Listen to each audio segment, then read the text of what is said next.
parler aujourd'hui de Reconquista, ce n'est plus seulement s'intéresser à la reconquête des territoires hispaniques par les chrétiens. Avec l'avancée de la recherche et grâce aux travaux récents d'historiens, il est désormais possible d'inscrire cette guerre dans un contexte géopolitique plus global. D'abord, côté occidental, comment la Reconquista s'articule avec les autres croisades. Dans les pays baltes, en Terre Sainte, en pays albigeois, des milliers de chevaliers estiment participer au même combat que ceux qui se battent en Espagne. Ensuite, côté oriental, traiter de l'Hispanie musulmane, c'est en fait découvrir les spécificités inattendues de l'Al-Andalus. De puissantes dynasties arabo-berbères ont régné sur la péninsule, qui fut pendant longtemps l'un des joyaux du monde islamique. Chers abonnés, bienvenue dans ce hors-série qui va compléter notre série Croisade en s'intéressant à une guerre sainte bien particulière. Au début du XIIIe siècle, soit quelques années après la reprise de Jérusalem par Saladin, le rapport de force en Hispanie s'inverse brutalement en faveur des chrétiens. Alors que la 3e et la 4e croisade ont lamentablement échoué, les croisés se rattrapent en perçant le front andalou lors de la bataille de Las Navas de Tolosa. Cet engagement, daté du 16 juillet 1212, a changé à tout jamais l'histoire de la péninsule.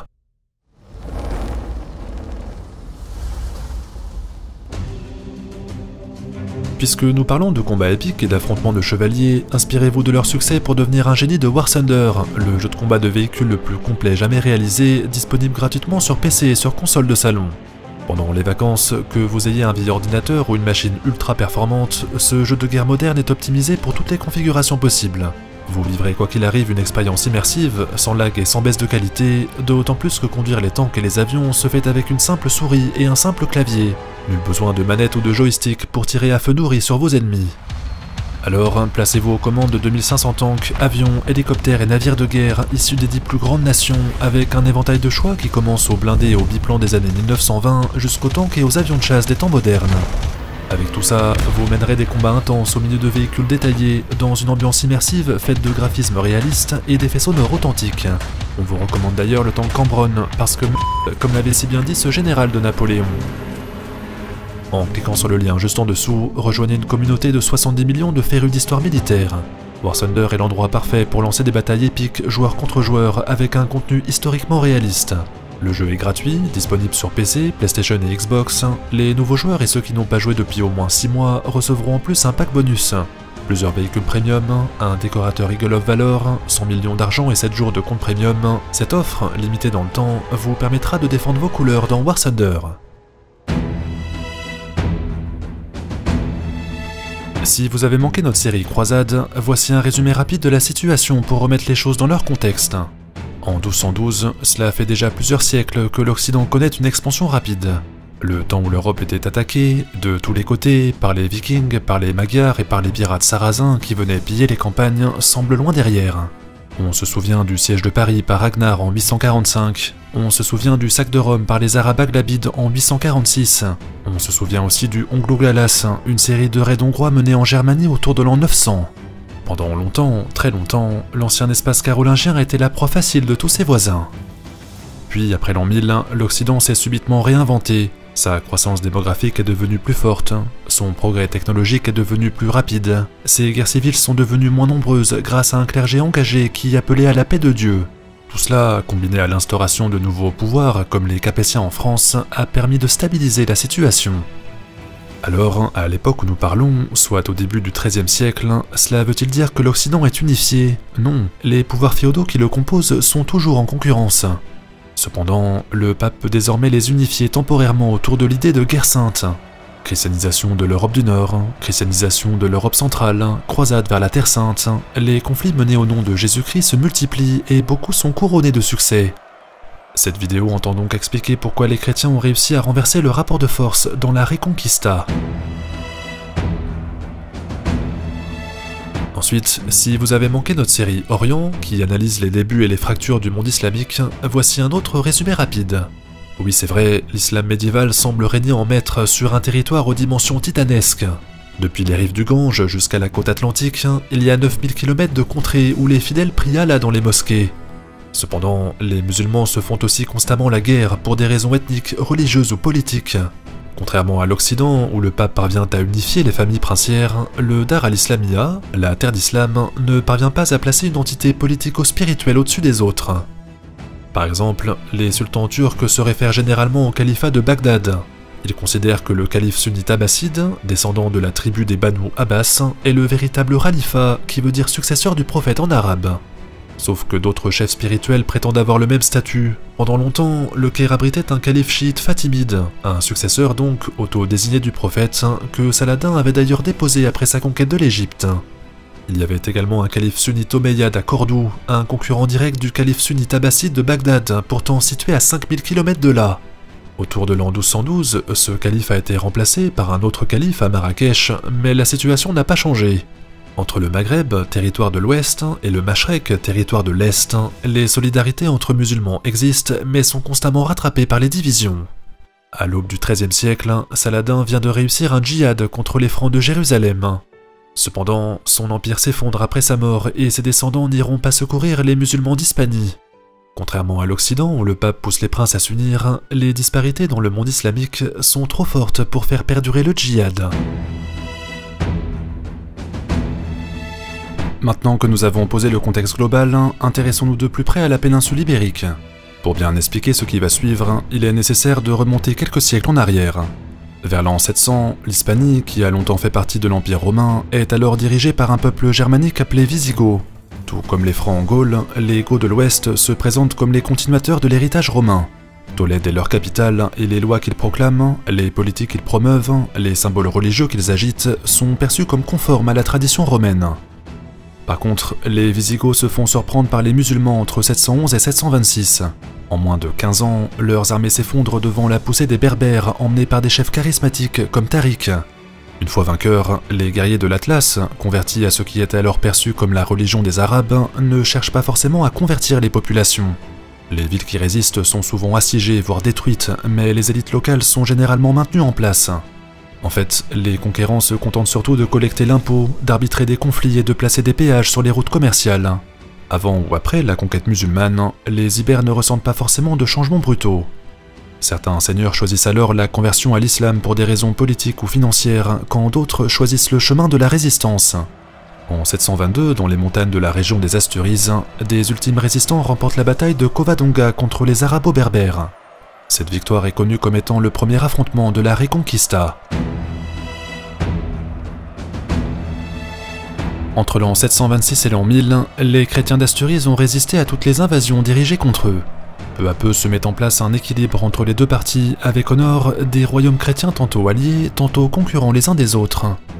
Au sud, les musulmans fondent l'un des joyaux du monde islamique, Al-Andalus, très vite dirigé par la dynastie des Omeyyades.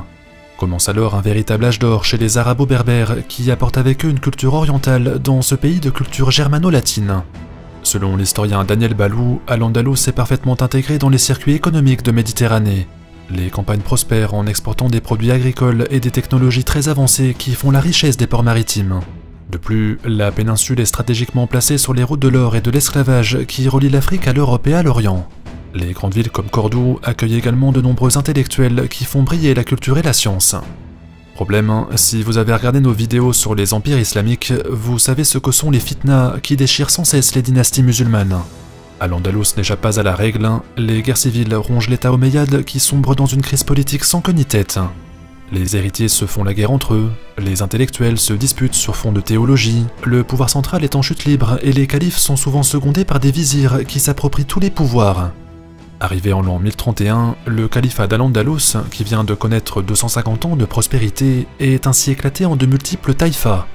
Or, cette transition entre un état central fort et de multiples entités faibles se produit à l'instant même où l'Occident entre en phase d'expansion rapide. Après l'an 1000, les royaumes chrétiens ont tourné la page de l'empire de Charlemagne. L'idée de guerre sainte et de christianisation accélérée des pays voisins conquiert peu à peu tous les esprits. Alors, à la fin du XIe siècle, soit 400 ans après la conquête arabo-berbère de l'Hispanie, le rapport de force entre l'Occident chrétien et l'Occident musulman s'inverse peu à peu. En 997, le terrible vizir omeyyade Al-Mansur pillait Saint-Jacques de Compostelle et ravageait la cité de Barcelone. En 1085, soit moins d'un siècle plus tard, les royaumes du Nord profitent de l'éclatement du Dar al-Islamiyya pour reprendre Tolède. Lors de cette bataille, les Castillans, les Léonnais et les Galiciens se sont unifiés derrière une seule bannière tandis que les taïfas n'ont pas su présenter un front commun. Mieux, les chrétiens ont profité du renfort de chevaliers venus de toute l'Europe partis combattre pour une cause devenue sacrée. Les musulmans, de leur côté, n'ont reçu aucun appui de la part du reste du monde islamique. Bref, le vent, semble-t-il, commence à tourner en faveur des rois ibériques qui ont tout à gagner à partir à la conquête des terres du Sud. Dans la littérature médiévale, l'Église parle désormais de récupératio des terrains perdus. Elle évoque également une restauratio de l'héritage politique et religieux du monde romain, héritage que les États musulmans sont accusés d'avoir détruit. Selon l'historien Daniel Balou, les chrétiens estiment avoir le droit, voire le devoir, de reprendre les terres perdues face aux Berbères. C'est cet engagement politique et religieux pour récupérer et restaurer un héritage au détriment d'un autre qui donnera naissance au terme de Reconquista quelques siècles plus tard.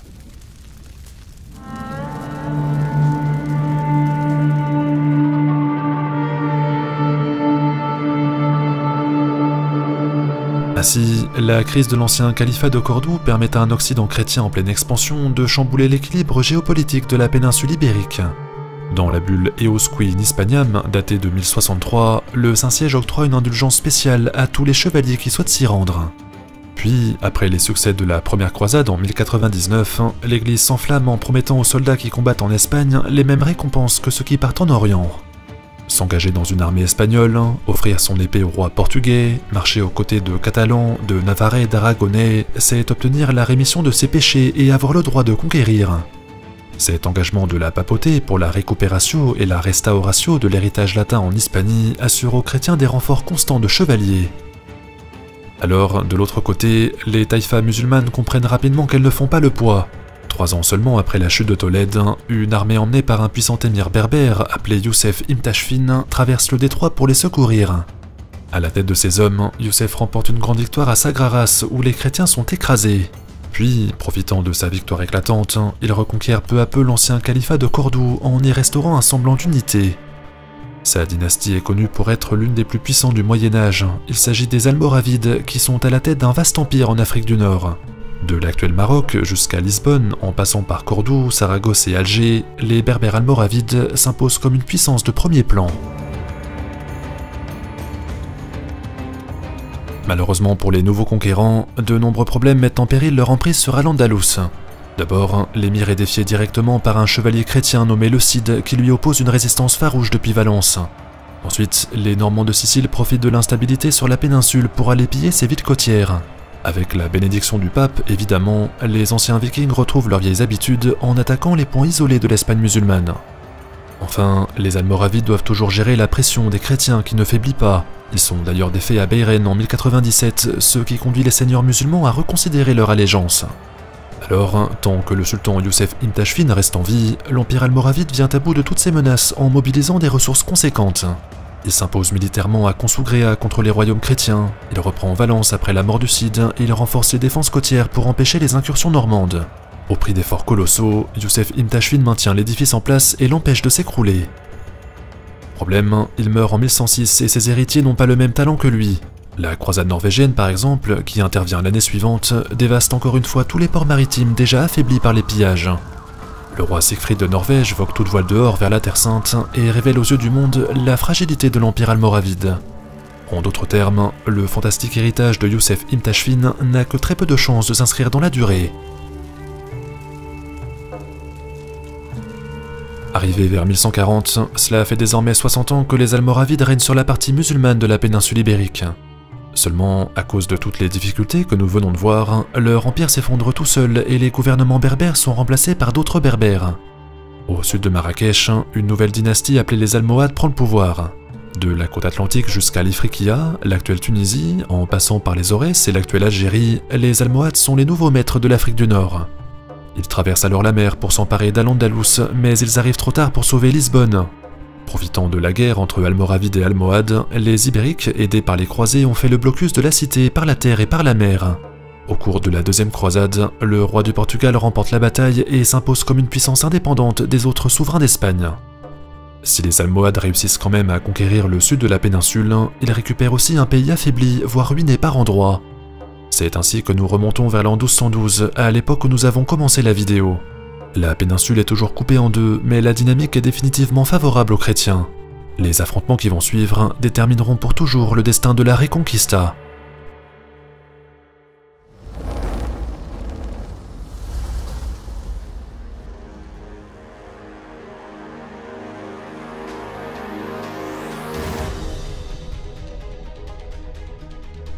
En 1212, l'Europe est sur le point de connaître une série d'événements absolument majeurs pour son histoire. En France se prépare la bataille de Bouvines, qui oppose le roi Philippe Auguste à une coalition anglo-germano-flamande. Les Capétiens vont écraser leurs ennemis et transformer l'ancienne Francie occidentale en royaume de France, l'un des états les plus puissants d'Occident. Parallèlement, l'Occitanie est déchirée par la croisade contre les Albigeois. Les barons français viennent conquérir les terres toulousaines, faisant craindre une expansion capétienne dans la région. Quant à l'Espagne, les royaumes chrétiens qui cherchent à s'étendre vers le sud font pression sur l'empire almohade. Les berbères du calife Mohammed al-Nasir sont sur leur garde et sont prêts à tout pour défendre Al-Andalus. Maintenant, si nous avions dit que les musulmans d'Hispanie sont affaiblis par les événements décrits plus tôt, les armées berbères n'en restent pas moins des adversaires formidables. Lors de la bataille de Sagraras, aussi appelée bataille de Zalaka en arabe, les tactiques employées par les Almoravides avaient complètement surpris les armées chrétiennes. À l'époque, le commandant côté musulman était le sultan Youssef Ibn Tashfin que nous avions présenté plus tôt. Originaire des montagnes désertiques de l'Adrar, les sources laissées par les chroniqueurs de l'époque le décrivent comme un homme typique des paysages sahariens. Il avait le teint brun, il avait les yeux noirs, il avait les cheveux crépus, il était costaud avec une voix douce et il marchait au secours d'Al-Andalus avec une armée expérimentée. Pendant la bataille de Sagraras, le sultan avait disposé son infanterie en ligne.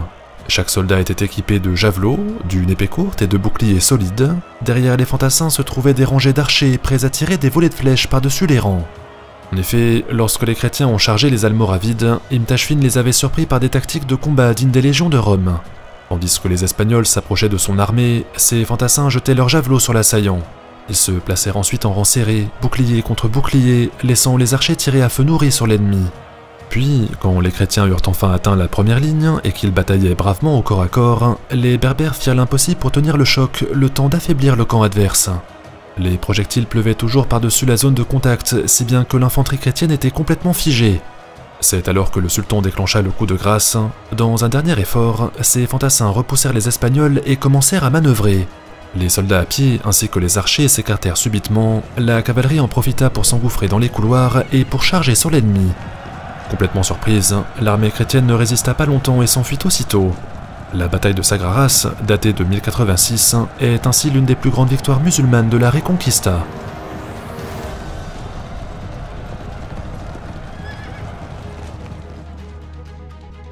Maintenant, en 1212, soit 126 ans après la bataille mentionnée, les Almoravides ont été remplacés par les Almohades. Cela ne change pourtant pas grand-chose, la discipline et la combativité des Berbères mettent à mal les projets de récupération et de restauration des chrétiens d'Hispanie. Par contre, si vous avez suivi notre série Croisade, vous savez que les Occidentaux disposent aussi d'une arme fatale pour créer la différence.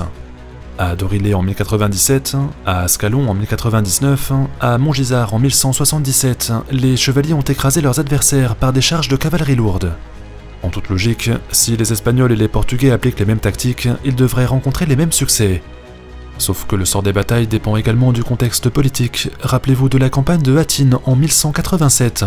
Saladin avait unifié les musulmans et attisé les divisions entre chrétiens. Grâce à son talent militaire et diplomatique, il avait vaincu la cavalerie franque et avait détruit le royaume de Jérusalem au passage. 30 ans plus tard, le contexte est complètement différent sur la péninsule ibérique. Les royaumes d'Aragon, de Navarre, de Castille et de Léon sont unis par le traité de Guadalajara. C'est l'Église de Rome qui parraine cette alliance et qui la soutient en appelant tous les chevaliers d'Occident à la croisade en Hispanie.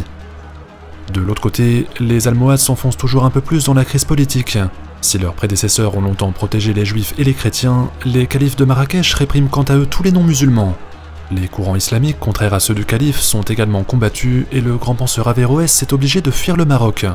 Si les Berbères ont longtemps été perçus comme des protecteurs, leur autorité devient de plus en plus contestée et les royaumes chrétiens l'ont parfaitement compris.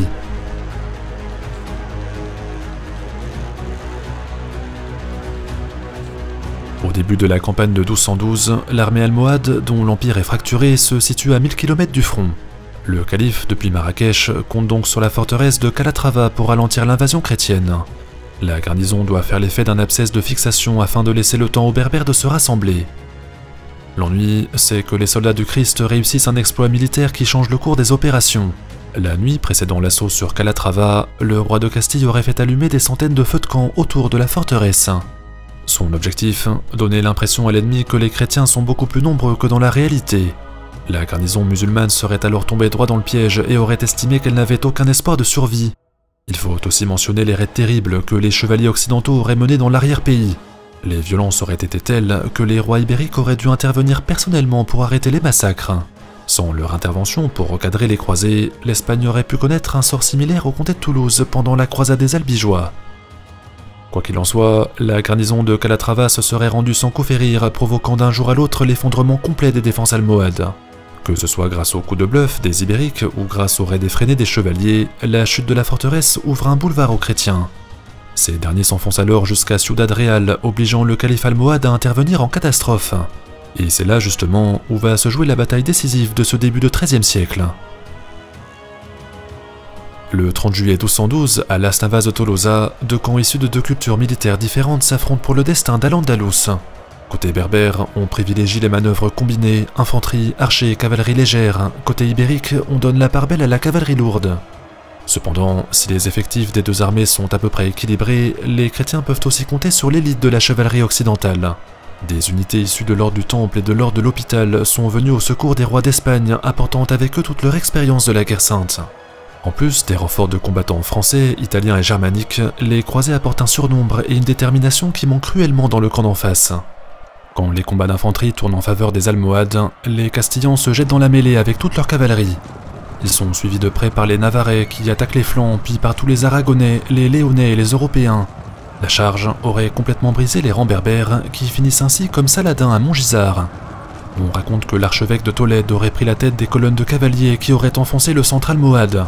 Le choc aurait été tel que le calife aurait pris la fuite, provoquant une panique généralisée parmi ses hommes. Les Occidentaux remportent donc une victoire décisive et la chevalerie montre une nouvelle fois toute son efficacité sur un champ de bataille.